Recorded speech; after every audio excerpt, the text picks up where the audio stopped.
യോഗി ആദിത്യനാഥ് ഈ ആഗോള അയ്യപ്പ സംഗമത്തിന് അയച്ചിട്ടുള്ള ഒരാശംസാ വാചകം അത് സദസ്സിൽ തന്നെ വെച്ച് വേദിയിൽ വെച്ച് തന്നെ വായിക്കപ്പെട്ടു എന്നുള്ളത് ഇടതുപക്ഷ ജനാധിപത്യ മുന്നണി ഗവൺമെൻറ്റിനും അതുപോലെ പിണറായി വിജയനുമൊക്കെതിരെയുള്ള വലിയ വിമർശനമായിട്ടാണ് ആളുകളൊക്കെ ഉന്നയിച്ചുകൊണ്ടിരിക്കുന്നത്.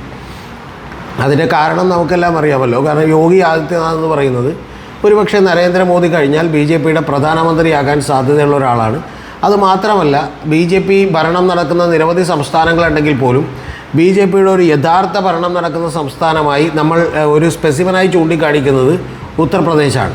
ആ ഉത്തർപ്രദേശിൽ ബുൾഡോസർ രാജാണെന്നും അവിടെ മനുഷ്യാവകാശങ്ങൾ ലംഘിക്കപ്പെടുകയാണെന്നും അവിടെ യോഗി ആദിത്യനാഥിൻ്റെ ഭരണം തന്നെ വളരെ മോശമാണെന്നും യഥാർത്ഥത്തിൽ ഒരു ഹിന്ദുത്വ ഐഡിയോളജിയുടെ ഒരു രാഷ്ട്രീയ വിളനിലമാണ് ഉത്തർപ്രദേശെന്നും കൂടാതെ മാനുഷിക വിഭവ സൂചികളിലെല്ലാം തന്നെ ഉത്തർപ്രദേശ് കേരളത്തേക്കാൾ പുറകിലാണെന്നുമൊക്കെ പറഞ്ഞുകൊണ്ടുള്ള വാർത്തകൾ നമ്മൾ പലവട്ടം കേട്ടിട്ടുണ്ട്.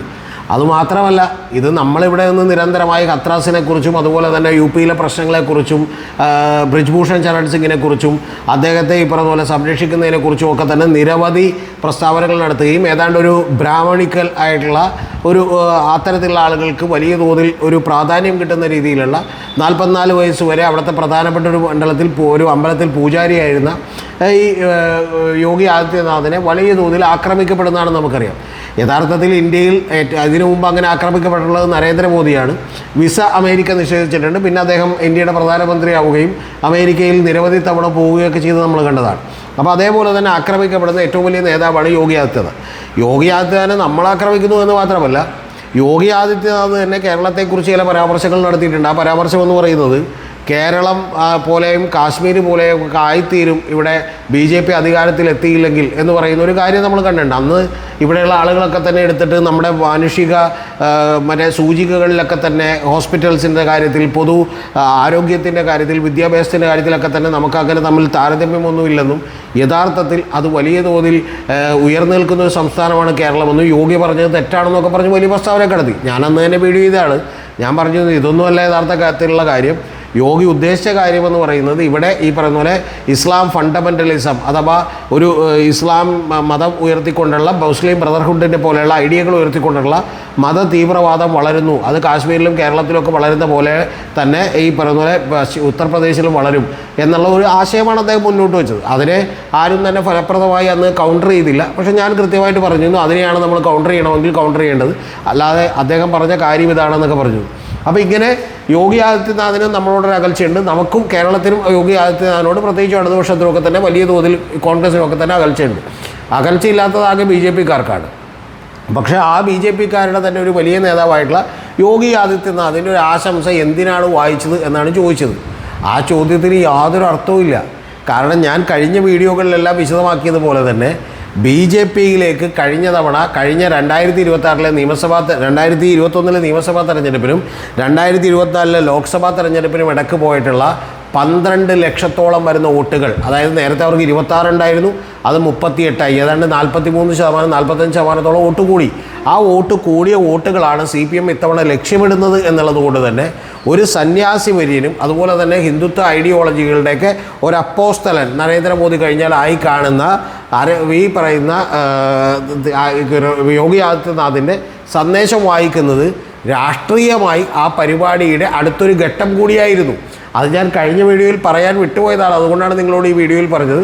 അതുകൊണ്ട് ആഗോള അയ്യപ്പ സംഗമം എന്തിനു വേണ്ടി നടത്തിയോ ആ നടത്തുന്നതിൽ തീർച്ചയായിട്ടും ഈ പറയുന്ന യോഗി ആദിത്യനാഥിൻ്റെ ഒരു സന്ദേശം വായിക്കപ്പെടുക തന്നെ ചെയ്യും.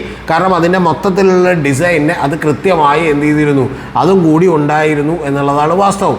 അതായത് ഞങ്ങൾ ഒരു കാരണവശാലും ഇത്തരത്തിലുള്ള ഹിന്ദുത്വ ഐഡിയോളജികളോട് വലിയ ദൂരം ഇല്ലാത്ത ആളുകളാണെന്നും അതിനോട് അലൈൻ ചെയ്ത് നിൽക്കുന്ന ആളുകളാണെന്നും പറയാൻ അദ്ദേഹത്തിൻ്റെ സന്ദേശം വായിക്കുന്നത് കൂടിയാണ് നല്ലത്. ഇനി ഇതാണ് ഒരു കാര്യമെങ്കിൽ രണ്ടാമത്തെ മറ്റൊരു കാര്യം കൂടിയുണ്ട്.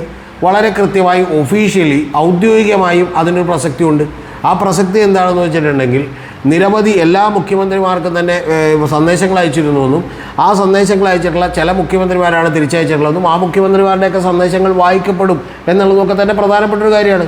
ആ വായിക്കപ്പെട്ട സന്ദേശങ്ങളിൽ ഏറ്റവും പ്രധാനപ്പെട്ടത് യോഗി ആദിത്യനാഥിൻ്റെ സന്ദേശം വിവാദമായാൽ അതുകൂടി ഗുണം ചെയ്യുമെന്നും കൃത്യമായി ഈ പറയുന്ന പിണറായി വിജയനറിയാം. ഞാൻ നേരത്തെ പറഞ്ഞ BJPയിലേക്ക് പോയ മതപരമായി വിഭജിക്കപ്പെട്ട ഇത്തരത്തിൽ ഈ പറയുന്ന പോലെ മതവിശ്വാസം കൂടുതലുള്ള ജാതീയമൊക്കെ ആയിട്ട് മതപരമായി ഈ പറയുന്ന പോലെ മറ്റുള്ള ആളുകളോട് ചെറിയ അനിഷ്ടമൊക്കെയുള്ള ആളുകളുടെ വോട്ടുകൾ കിട്ടാൻ യോഗി ആദിത്യനാഥിൻ്റെ സന്ദേശം വായിക്കുക തന്നെയാണ് വേണ്ടത് എന്നുള്ള ഒരു ഗ്രാൻഡ് ഡിസൈനാണ് ഉണ്ടായിട്ടുള്ളത്.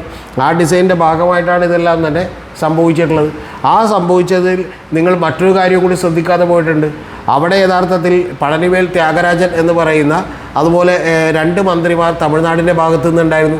അവരുടെ പ്രസംഗത്തിനോ സ്പീച്ചിനോ ഒന്നും വലിയ പ്രാമുഖ്യം കിട്ടിയില്ലെന്ന് മാത്രമല്ല, പഴനിവേൽ ത്യാഗരാജൻ പ്രസംഗിക്കാൻ അവസരം കൊടുക്കാത്തതുകൊണ്ട് പിണങ്ങിപ്പോവുകയാണ് ഉണ്ടായതെന്നും അതിനുശേഷം അദ്ദേഹത്തെ തിരിച്ചു കൊണ്ടുവരികയാണ് ഉണ്ടായതെന്നും പറയുന്ന ആളുകളുണ്ട്. എന്ന് പറഞ്ഞാൽ ആ സംഗമം നടത്തിയത്, ആഗോള അയ്യപ്പ സംഗമം നടത്തിയത് എന്തിനു വേണ്ടിയാണ് എന്നുള്ളതിനെക്കുറിച്ച് വളരെ കൃത്യമായ ബോധ്യമുള്ള പിണറായി വിജയനും കൂട്ടരും കൃത്യമായി ചെയ്യേണ്ടത് തന്നെയാണ് യോഗി ആദിത്യനാഥിൻ്റെ കാര്യത്തിലും ചെയ്തിട്ടുള്ളത്.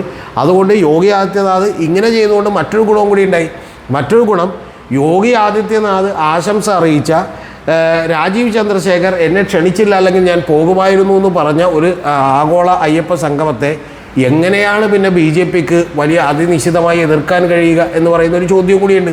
ആ ചോദ്യങ്ങൾ കൂടിക്കൊണ്ട് കൃത്യമായി ഒരു ഹിന്ദുത്വ ഐഡിയോളജിയുടെയും RSSൻ്റെയൊക്കെ ഐഡിയോളജിയിലേക്കും അപ്പോസ്റ്റലായിട്ടുള്ള യോഗി ആദിത്യനാഥിനെ പോലുള്ള ആളുകളുടെ സന്ദേശം വായിക്കുന്ന ഒരു പരിപാടി കൂടി നടത്തിയാൽ അത് BJPയെ വെട്ടിലാക്കുമെന്നറിയാൻ ഒരു കോമൺ സെൻസ് മാത്രം മതി. അതാണ് യഥാർത്ഥത്തിൽ ആഗോള അയ്യപ്പ സംഗമത്തിൻ്റെ അജണ്ടകളുടെ ഒരു പ്രധാനപ്പെട്ട ഭാഗം കൂടിയാണ് ഇതുവഴി നടപ്പിലായത്.